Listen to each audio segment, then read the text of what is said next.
Hey everybody, this is a solfeggio exercise on major chords in all 12 keys, starting with C major and then going up chromatically to C sharp major and then D major and so on. And we'll end up back on C at the end of it. What you'll be doing is singing Do, Mi, Sol, Do, So, Mi, Do. And there's going to be a piano accompanying you that you don't see on the screen here.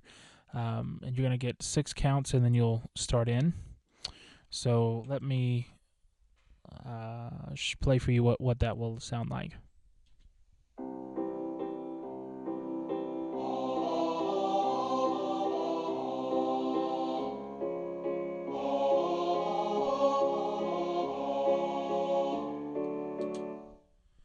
All right. I've got it in 2 different registers, so you can pick the lower one or the higher one depending on where your voice is, what's better for your range. So if you're a tenor or a bass, you might want to pick the lower one to start out with.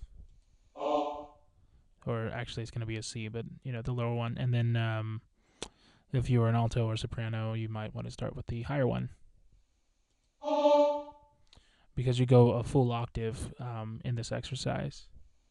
So from here you would go, and from that you would go up to there.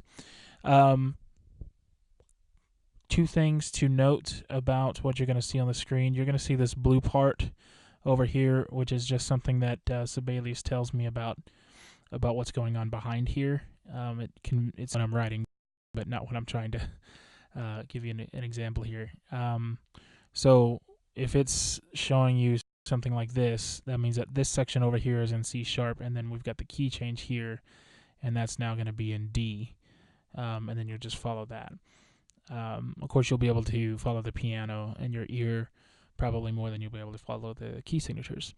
And the second thing is that I've, as you notice, gotten the keyboard up here so that you'll be able to see what notes are being played just as a reference, so that you can see what it looks like on the piano. You can see what it looks like on the staff. What I'd really like you to do is feel free to run this exercise by watching it a couple of times, but I really want you to get in the habit of doing this exercise by ear. That's the whole point of this exercise, is to get you to pick out notes by ear, and the more you drill this in, do, do, mi, sol, do, the more you drill that in, the more you'll be able to find your note wherever you are, based on somebody else's note. And when your eyes are open, you're going to be paying attention to what you're seeing more than what you're hearing. So, and this is really an ear training exercise, and a vocal exercise. It's both of those. So, without any further ado, let us begin.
And that's it. Feel free to repeat.